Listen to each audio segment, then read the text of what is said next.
চেয়েছিল ওনার কণ্ঠকে স্তব্ধ করে ইসলামের অগ্রযাত্রাকে বন্ধ করে দেবে, যারা চেয়েছিল ওনাকে শাহাদাত করার মাধ্যমে বাংলার জমিন থেকে কোরআন উঠে যাবে, কোরআনের রাজ প্রতিষ্ঠার ক্ষেত্রে আর কোনো ধ্বনি প্রতিধ্বনিত হবে না, তারা বোকার স্বর্গে বাস করেছিল। আজকে সেটি প্রমাণ হয়েছে।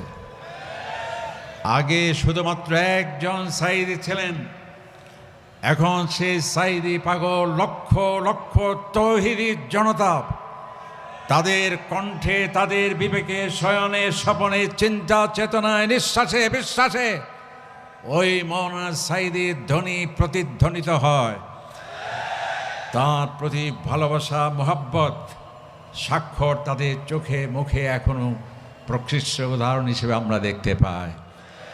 এবং তিনি কেবল একজন সাইদি ছিলেন। আজকে আমরা দেখতে পাচ্ছি যে কোনো বক্তা যদি তার কাছে থাকে সাইদি সাহেবের টুপি, যদি তার কাছে থাকে সাইদি সাহেবের জুব্বা, যদি তার কাছে থাকে সাইদি সাহেবের সেই বাকরীতি, বাক্যালঙ্কারের সৌন্দর্য, গাঁথনি, লালিত্য, ছান্দিক নৈপুণতা, যদি সেই বক্তার কাছে থাকে অগ্নিঝরা বক্তব্য, যেই সাইদি সাহেবের সেই নীলা কণ্ঠের অনুসরণ অনুকরণ যার মধ্যে থাকে, এইরকম একজন দুজন নয়, শত শত দায়ী বাংলাদেশে আজ প্রতিষ্ঠিত উচ্চ আওয়াজ আলহামদুলিল্লাহ। এবং তাদের মধ্যে কেউ কেউ এমনও আছেন যিনি আমাদের এখানে প্রধান অতিথি হয়ে আসবেন মাত্র আর দুদিন পর, মাত্র বয়স এখনো 40ও হয়নি।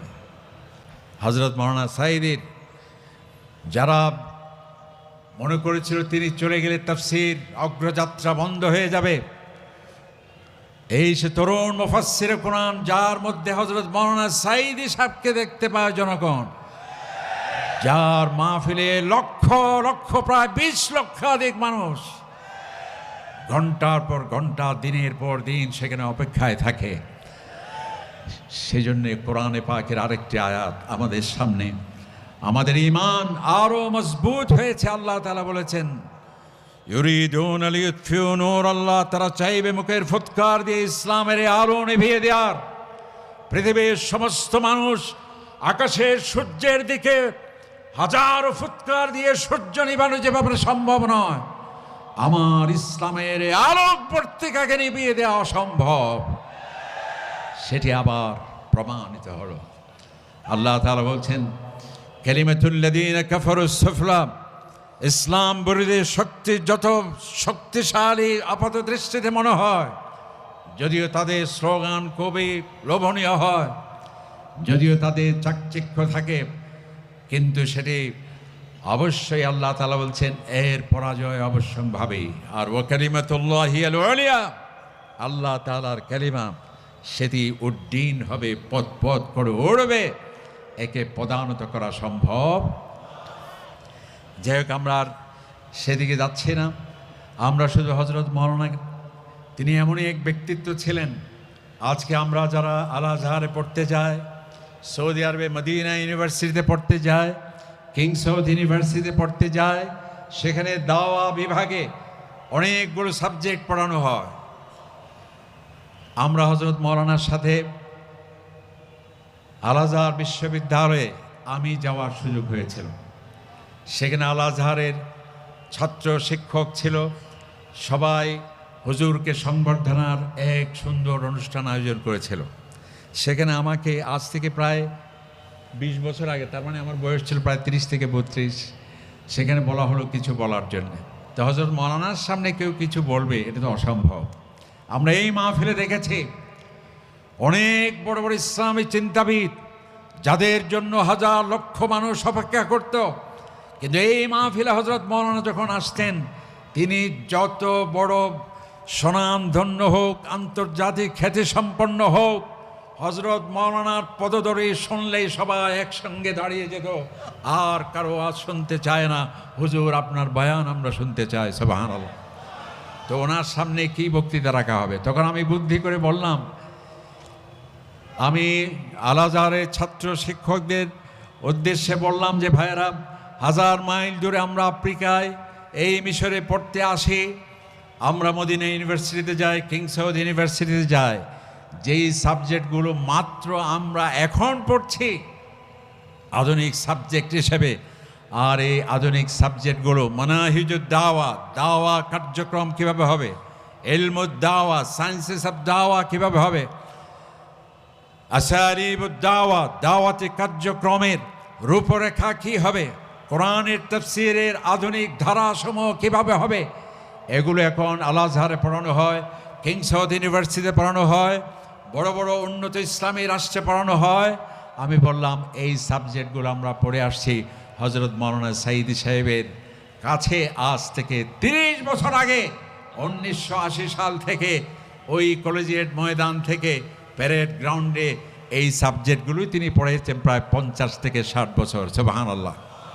সেটাকে যদি আমার বিষয়ের দিকে আমাকে যেতে হবে, সেটি হলো কোরআনুল কারীমের তাফসীরের বিভিন্ন স্টাইল। একটি হলো কোরআনকে কোরআন দিয়ে তাফসীর করা। আমরা হযরত মাওলানা তিনি বাংলাদেশে একটা, সারা পৃথিবীতে তাফসীরের একটি বিশেষ ধারা তিনি সেটি প্রবর্তন করেছিলেন। সেটা হচ্ছে, আগে আমরা ওয়াজে শুনতাম কেবল উর্দু কবিতা, ফার্সি কবিতা, সুন্দর সুন্দর গল্প, সুন্দর সুন্দর বিভিন্ন হাসি উদ্দীপক, ক্রন্দন উদ্দীপক বিভিন্ন কাহিনী। কিন্তু হযরত মাওলানা তিনি প্রবর্তন করেছিলেন আল কোরআনকে, কেবলমাত্র কোরআনকে কোরআন দিয়ে তাফসীর করা। সুবহানাল্লাহ। এবং তিনি আরেকটা স্টাইল ছিল বিজ্ঞান ভিত্তিক কোরআনের তাফসীর। মহাকাশ ও কোরআন, সমুদ্র বিজ্ঞান ও কোরআন, মানব সৃষ্টি ও কোরআন, পরিবেশ ও কোরআন, এভাবে আধুনিক বিজ্ঞান ভিত্তিক তাফসীর, যেটাকে বলা হয় আত-তাফসীরুল ইলমি। এরপর তাঁর আরেকটা স্টাইল ছিল বিষয় ভিত্তিক তাফসীর, অর্থাৎ কল্যাণকর রাষ্ট্র, কোরআনে পাকের বিভিন্ন আয়াত দিয়ে তিনি সেখানে নিয়ে আসতেন। দারিদ্র্য বিমোচনের রূপরেখা কী হবে, কোরআনের মাধ্যমে সেখানে তিনি উপস্থাপন করতেন। নারীদের অধিকার, নারীদের ক্ষমতায়ন, শিশুদের অধিকার, সন্ত্রাসমুক্ত সমাজ গঠন, এই সমস্ত বিষয়গুলো কোরআনে পাকের মাধ্যমে তিনি নিয়ে আসতেন। এটা তার অন্যতম স্টাইল ছিল। আলহামদুলিল্লাহ, আল্লাহ তাআলা ওনাকে জান্নাতুল ফেরদৌস দান করুন, সকলে বলি আমরা আমিন। আজকে আমাকে যে বিষয়টি দেওয়া হয়েছে সেটি হলো ইজতিহাদ এবং ইখতিলাফ। এই বিষয়টা, এটি আসলে আমাদের শ্রদ্ধেয় আসাদুজা ইকরাম তারা বিশ্ববিদ্যালয় সাবজেক্ট এই বিষয়ে পড়ানো হয়, এবং ফিক বিভাগ থেকে শুরু করে কামিলে উচ্চশিক্ষায় এই সাবজেক্টটি সেখানে আলোচ্য বিষয়। তো এটি এখানে সাধারণভাবে উপস্থাপন করা। আবারও আমরা হযরত মাওলানার কাছে আমরা যাচ্ছি। ওনার আরেকটি অনন্য বৈশিষ্ট্য ছিল, সেটি হলো যে কোনো বিষয় 3 ঘন্টায়ও যে উপস্থাপন করতে পারবে না, মাত্র 5 মিনিটেতে সেই কথা উপস্থাপন করতে পারতেন। সুবহানাল্লাহ। অনেক জটিল কথাকে, কঠিন কথাকে অত্যন্ত সহজ করে বলতে পারতেন। এটা আর একটা অনন্য বৈশিষ্ট্য ছিল ওনার। যেমন একটু উদাহরণ, তিনি বললেন যাকাত আর সুদ কি। হযরত মাওলানা বলতেন, গরিব থেকে নাও, ধনীদেরকে দাও সুদ, ধনী থেকে নাও, গরিবদেরকে দাও, সেটা হলো যাকাত। সুবহানাল্লাহ। এবং তিনি আরেকটি বলতেন যে সহজ বিষয় সহজ করে উপস্থাপন করা তত সহজ নয়। তারপর আমরা চেষ্টা করব এই ইজতিহাদ এবং ইখতিলাফ, এটা কিন্তু দীর্ঘ সময়ের প্রয়োজন।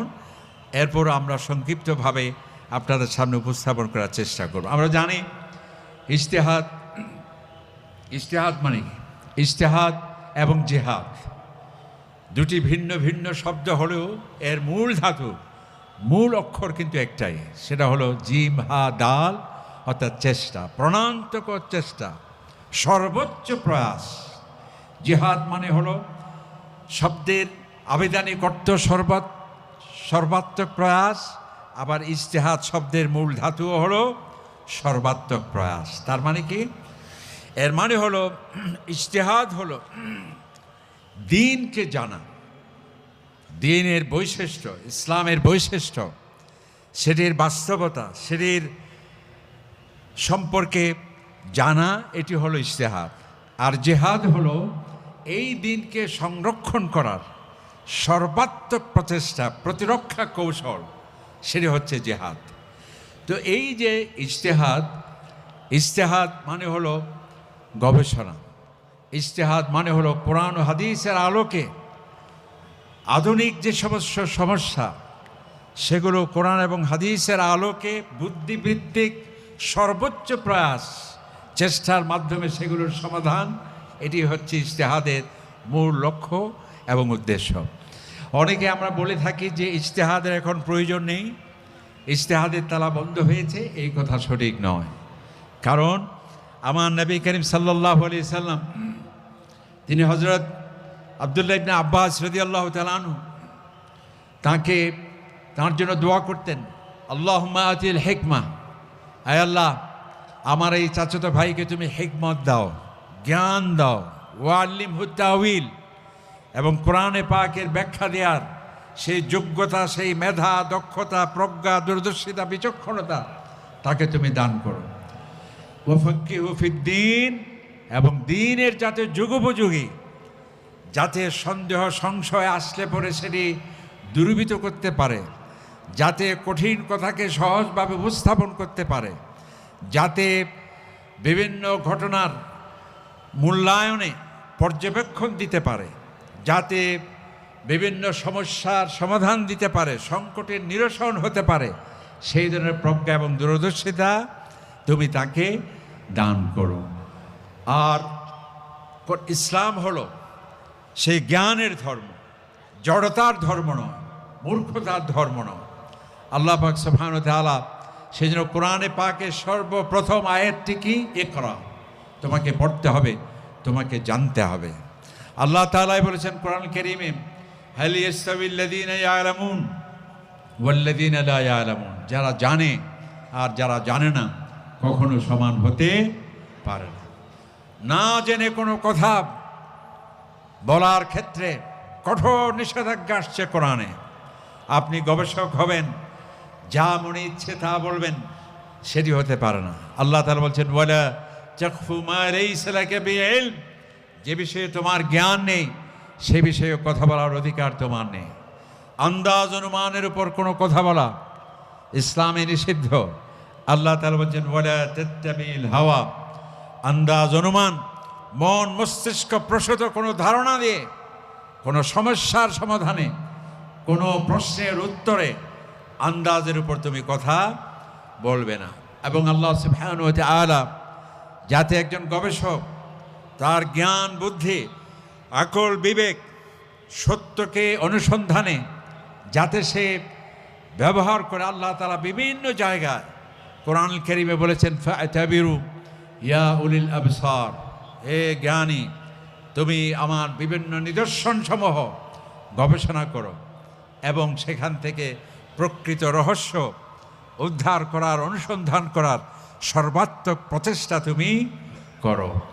এবং এই জ্ঞান সেটি একজন বিশেষজ্ঞ যেভাবে মতামত দিতে পারবে, প্রত্যেকেই তো মুস্তাহিদ হতে পারে না। প্রত্যেকেই নতুন নতুন কোনো সমস্যা কোরআন ও হাদিসের আলোকে যথার্থ মূল্যায়নমূলক বক্তব্য দেওয়া সেটি সম্ভব নয়। কোরআনে পাকে আল্লাহ তাআলা সে কথা বলেছেন, ফাসআল বিহি খাবীরা, এ ব্যাপারে যে এক্সপার্ট, যে বিশেষজ্ঞ, তার কথায় তাকেই তোমরা জিজ্ঞেস করো এবং তার মতামতকেই তোমরা প্রাধান্য দাও। কারণ কি? ওয়ালা ইউনাব্বিউকা মিসলু খাবীর, একজন অভিজ্ঞ যেভাবে মতামত দিতে পারবে, কোনো সিদ্ধান্ত দিতে পারবে, একজন অনভিজ্ঞ এবং যার অভিজ্ঞতা নেই, জ্ঞান নেই, সে এই বিষয়ে কথা বলতে পারবে না। এই জন্যে আল্লাহ পাক সুবহানাহু ওয়া তাআলা আরেকটি জায়গায় বলেছেন, ইন্নাস সামা ওয়াল বাসার ওয়াল ফুআদ কুল্লু উলাইকা কানা আনহু মাসউলা, যে বান্দা আমি তোমাকে চক্ষু দিলাম, কান দিলাম, বিবেক দিলাম, কেন?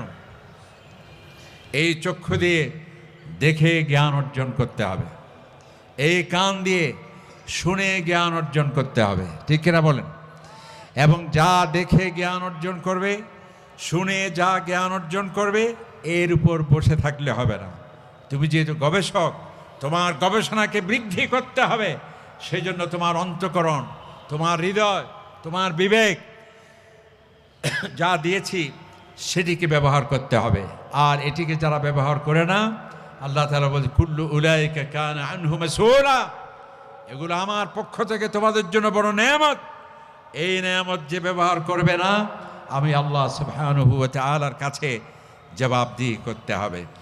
এবং আল্লাহ পাক সুবহানাহু ওয়া তাআলা গবেষকদের, মুজতাহিদদের, যাতে কান, বিবেক, বুদ্ধি, প্রজ্ঞা, দূরদর্শিতা, সত্য অনুসন্ধানে যারা ব্যবহার করে না, তাদেরকে আল্লাহ পাক সুবহানাহু ওয়া তাআলা আশরাফুল মখলুকাতে যে সম্মান এবং মর্যাদা, সেটা থেকে খারিজ করে দেওয়া হয়েছে। আল্লাহ তাআলা বলছেন যারা হচ্ছে এমন শ্রেণীর কিছু লোক আছে, লাহুম আইনুন লা ইবসিরুনা বিহা, তাদের চক্ষু আছে কিন্তু এই চক্ষু দিয়ে দেখে মহাসত্যকে জানার চেষ্টা করে না। লাহুম আযানুন লা ইসমাউনা বিহা, তাদের কান আছে ঠিকই, আজে বাজে সে শোনে, কিন্তু এই কান দিয়ে মহাসত্যকে জানার জন্য কানকে ব্যবহার করে না। ওয়ালাহুম কুলুবুন লা ইয়াফকাহুনা বিহা, এবং তাকে যে বিবেক দিলাম, যা দেখলো, যা শুনলো, এটা সঠিক কিনা, বা এটিকে বিকশিত করার জন্যে, এটাকে উৎকর্ষ সাধনের জন্য যথাবিহিত ব্যবস্থা গ্রহণ করলো না, উলাইকা কাল আনআম, আল্লাহ তাআলা কে বলেছে সে সৃষ্টির সেরা, এ তো একটা জীব জন্তু। সুতরাং এই ইজতিহাদ বা গবেষণা, এটি দুই প্রকার। একটি হচ্ছে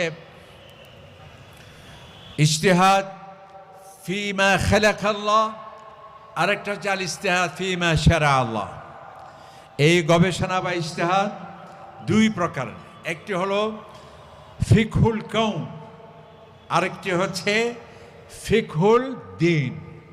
ফিকহুল কওন মানে আমরা শুধুমাত্র ফিকহুল দ্বীন বা শরিয়াকে শুধুমাত্র এটিকে ফিক হিসেবে গ্রহণ করি, কিন্তু আমরা কোরআনে পাকে দেখতে পাচ্ছি যে ফিকহুল কওন, আল্লাহ তাআলা শুধুমাত্র ওযু নিয়ে আমরা গবেষণা করব, তায়াম্মুম নিয়েই কেবল গবেষণা করব, কিভাবে হজ, ফরজ, যাকাত এগুলো নিয়ে গবেষণা করব, শুধু তাই নয়, এই মহাবিশ্ব, বিশাল এই শ্রেষ্ঠ রাজ্য, এগুলো আমাদেরকে গবেষণা করার জন্যে, আমাদের চক্ষু, কান, আমাদের জ্ঞান গবেষণা সেদিকেও করতে হবে। আল্লাহ তাআলা কোরআনে পাকে সে কথা বলেছেন, ওফিল আরদি আয়াতুল লিল মুকিনিন, যে হে মানুষ, এই পৃথিবী অসংখ্য নিদর্শন এখানে আছে, যা তোমার গবেষণার, চিন্তার এবং নিদর্শন গ্রহণের অনেক উপজীব্য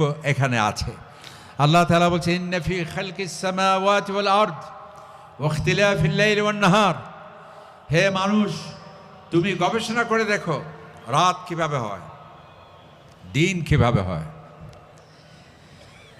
আবহাওয়ার পরিবর্তন কিভাবে, কোথাও ঠান্ডা, কোথাও গরম, কিভাবে ওয়াল ফুলকিল্লাতি তাজরি ফিল বাহার, মহাসমুদ্রে একটা জাহাজ পিঁপড়াচ্ছেও নগণ্য, কিভাবে সেটি ভেসে বেড়ায়, এবং ওয়াদ-দাওয়াব, এই পৃথিবীতে অসংখ্য প্রকারের যে প্রাণী, সেই প্রাণী জগৎ, জড়জগৎ, এগুলো নিয়ে তুমি গবেষণা করো, এবং এখানে তোমার চিন্তার খোরাক রয়েছে।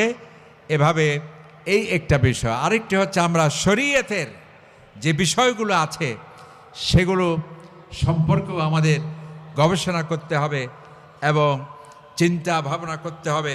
নতুন নতুন যা আমাদের কাছে সমস্যা আছে, এগুলোর সমাধানের জন্যে আমাদের জ্ঞান, আমাদের প্রজ্ঞা এবং দূরদর্শিতা, সেটি আমাদের কাজে লাগাতে হবে। কারণ নবী করিম সাল্লাল্লাহু আলাইহি ওয়াসাল্লাম বলেছেন, মান ইউরিদিল্লাহু বিহি খায়রান, যে ব্যক্তির প্রতি আল্লাহ তাআলার বড় একটি কল্যাণ, বড় একটি দয়া, বড় একটি অনুগ্রহ, সেই ব্যক্তির প্রতি ইউফাক্কিহু ফিদ্দীন, আল্লাহ তাআলা তাকে দ্বীন সম্পর্কে জ্ঞানের ব্যুৎপত্তি, বিশালতা, সেই ব্যক্তিকে যাকে ফিকহের বিষয়ে, দ্বীনের বিষয়ে পাণ্ডিত্য দেয়া হলো, আল্লাহ পাক সুবহানাহু ওয়া তাআলার পক্ষ থেকে তার প্রতি একটা বড় নেয়ামত দেয়া হলো। তো এই যে গবেষণা, সেটি অনেকে যে বলে যে আমাদের প্রয়োজন নেই, সেটি সঠিক নয়। কারণ আমরা দেখি যে নবী করিম সাল্লাল্লাহু আলাইহি ওয়াসাল্লাম হজরতে মাআজ রাদিয়াল্লাহু তাআলা আনহুকে ইয়েমেনে যখন শাসনকর্তা হিসেবে প্রেরণ করছেন, তাকে প্রশ্ন করলেন যে কাইফা তাকদি বাইনান নাস, হে মাআজ, আমি তোমাকে ইয়েমেনের গভর্নর হিসেবে নিয়োগ দিয়ে প্রেরণ করছি, মানুষের মাঝে শাসন কার্যাদি কীভাবে তুমি পরিচালনা করবে? তখন তিনি বললেন, বিকিতাবিল্লাহ ইয়া রাসূলুল্লাহ, অবশ্যই আপনি আমাকে শাসক হিসেবে নিয়োগ দিয়েছেন, এই শাসন কার্যাদি আমি পরিচালনা করব সংবিধানের মাধ্যমে। সেই সংবিধান কি? আল কোরআন। কোরআনের মাধ্যমে আমার শাসন কার্যাদি আমি পরিচালনা করব।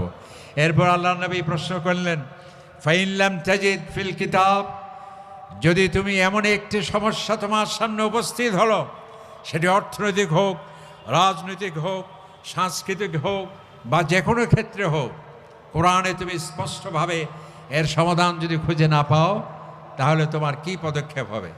তখন তিনি বললেন, ফাবি সুন্নতি রাসূলিল্লাহ ইয়া রাসূলুল্লাহ, 23টি বছর আপনাকে যে আমরা দেখলাম, আমাদের প্রশ্নের উত্তরে কোরআন নাজিল হয়েছে, আমাদের সমস্যার সমাধানে কোরআন নাজিল হয়েছে, আর এই কোরআন নাজিল হয়েছে যেই নবীর উপর, সেই নবীর সুন্নাহকে দেখেছি বছরের পর বছর আপনার প্রদর্শিত পন্থায় কোরআনে না পেলে সুন্নাহ অনুযায়ী আমার রাজকার্যাদি আমি পরিচালনা করব।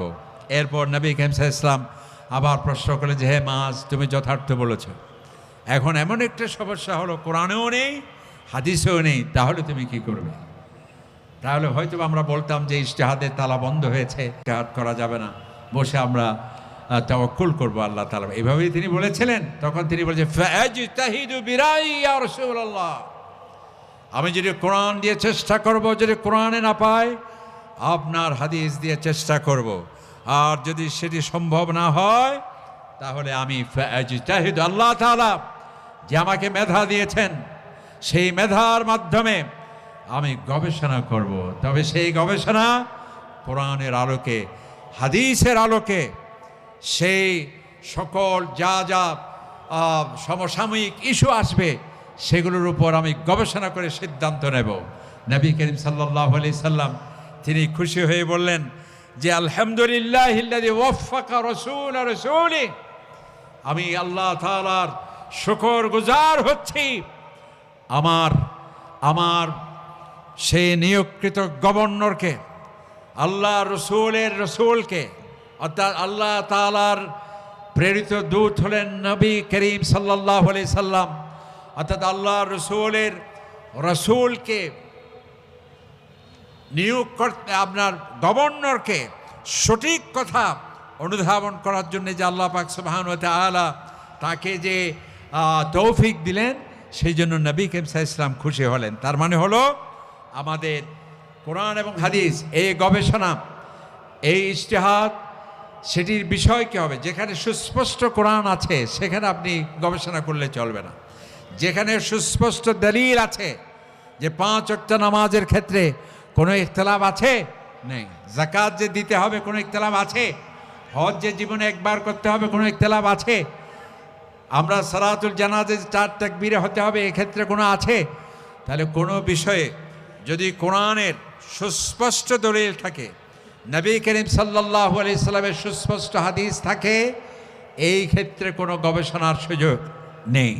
যদি এমন কোনো বিষয় হলো সেখানে সুস্পষ্টভাবে কোরআন এবং হাদিসের আলোকে যদি কোনো সিদ্ধান্ত পাওয়া না যায় প্রকৃষ্টভাবে, সেখানেই গবেষণার মাধ্যমে কোরআন এবং হাদিসের আলোকে ইজতিহাদ করতে হবে। তবে সেই ইজতিহাদ সেটি শুধু নবী, সাহাবায়ে কেরাম বিভিন্ন পর্যায়ে করেছেন। যেমন আরেকজন সাহাবী হযরত আমর ইবনে আস রাদিয়াল্লাহু তাআলা আনহু, তিনি একটা যুদ্ধে তার গোসল ফরজ হয়ে গিয়েছে, প্রচণ্ড শীত ছিল, তিনি গোসল না করে তায়াম্মুম করে তিনি নামাজ আদায় করেছেন, এমনকি তিনি নামাজের ইমামতিও করলেন।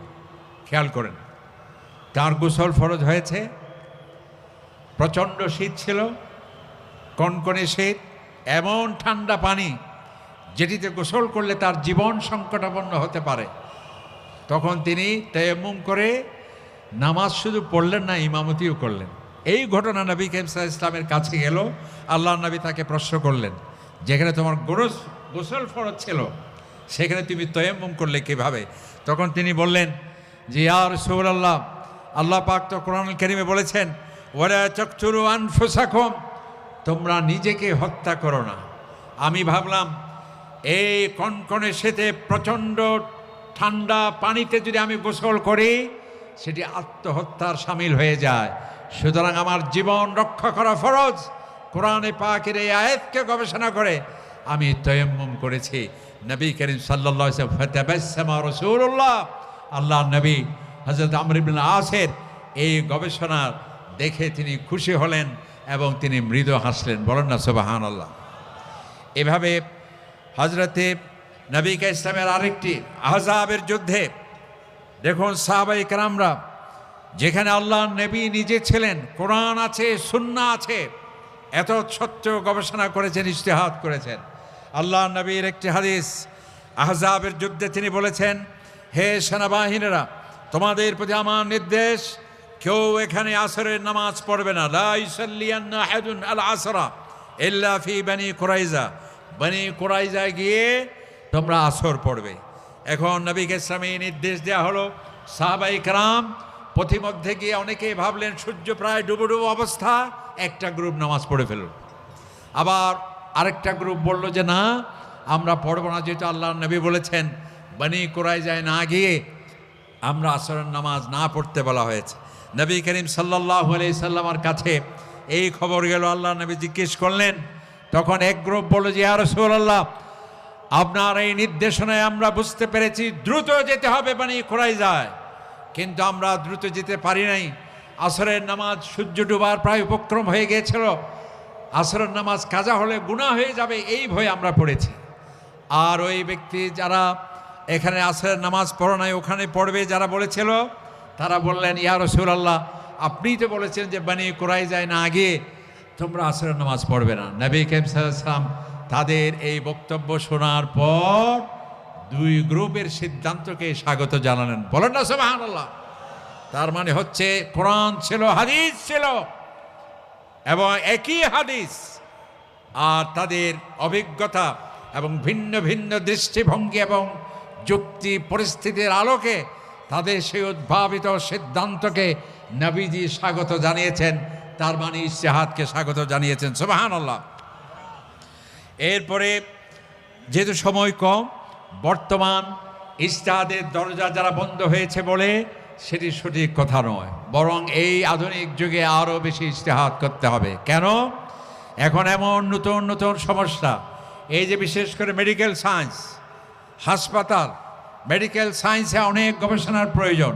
টেস্ট টিউবে সন্তান নেওয়া যাবে কিনা, এই প্রশ্ন আপনাদের আছে কিনা? ইন্টারনেটে মাঝে মধ্যে পাওয়া যায় কিনা? এই টেস্ট টিউবে সন্তান হবে কিনা? আমাদের ইমাম আবু হানিফা রাহমাতুল্লাহ আলাইহি, ইমাম শাফি, ইমাম আহমদ বিন হাম্বল ফতোয়া দিয়েছেন। কারণ তখন কি টেস্ট টিউবের এই ব্যবস্থা ছিল?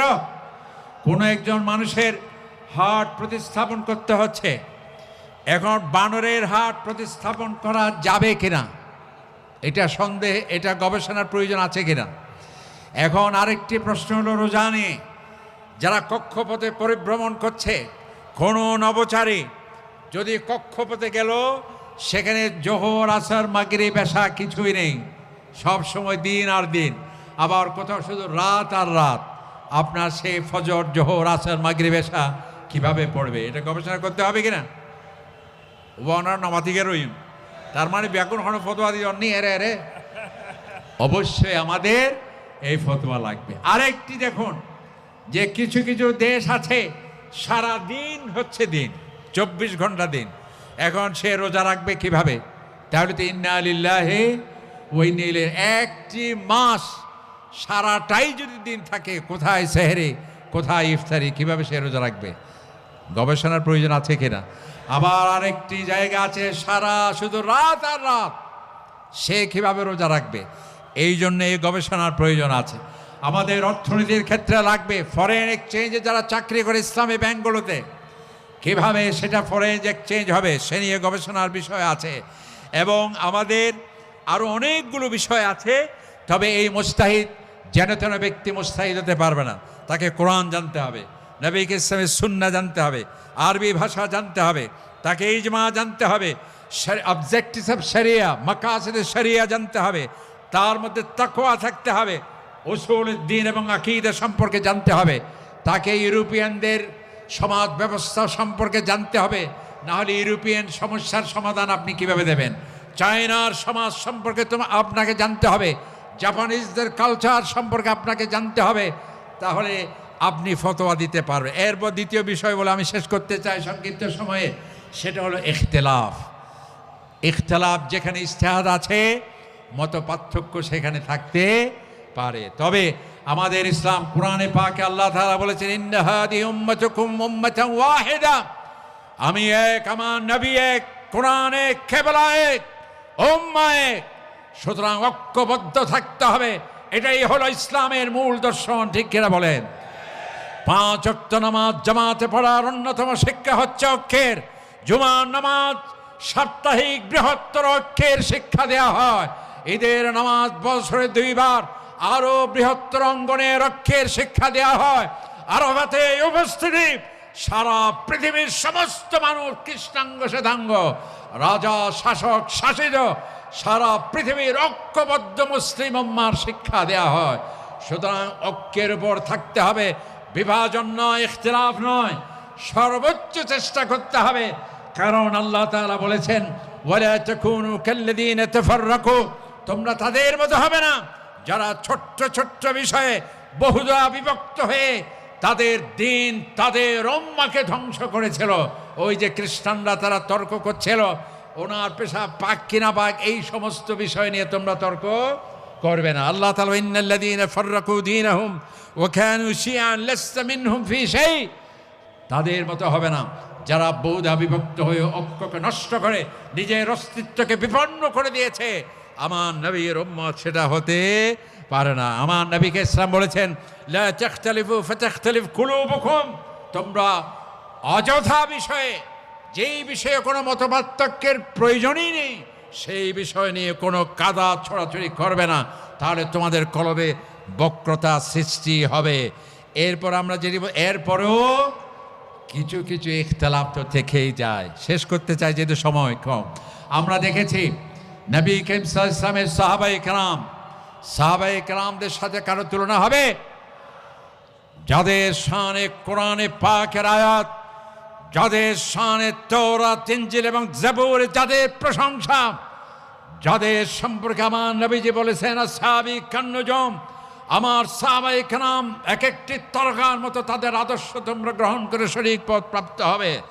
সেই সাহাবায়ে কেরাম যাদের প্রশ্নে কোরআন নাজিল হয়েছে, যার প্রতি কোরআন নাজিল হয়েছে তার সাহচর্য গ্রহণের বিশাল সুযোগ হয়েছে, এত সত্ত্বেও তাদের মধ্যে মাঝে মধ্যে ইখতিলাফ হতো। কিভাবে? দেখুন, আমার নবীজি যখন ওফাত হলো, হযরত ওমর ঘোষণা করলেন খবরদার কেউ যদি বলে আমার নবী ইন্তেকাল করেছে, তরবারি দিয়ে তাকে দ্বিখণ্ডিত করে দেব। হযরত ওমর রাদিয়াল্লাহু তাআলা এই কথা যখন বললেন, অনেক সাহাবায়ে কেরামও তার সাথে চলে গেলেন যে ব্যাপারটা তো তাই, আমাদের নবীজি কিভাবে এই পৃথিবী থেকে চলে যেতে পারে?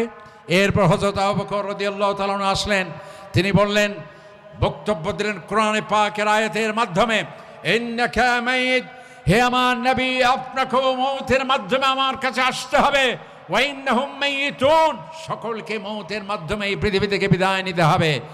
এরপর তিনি একটি বক্তব্য দিলেন, যারা আল্লাহ তাআলার ইবাদত, যারা আমার নবীর যদি ইবাদত করতে, জেনে রাখো আন্না মুহাম্মাদান খাদমাত, আমার নবীকে ইসলাম এই পৃথিবী থেকে চলে গিয়েছেন।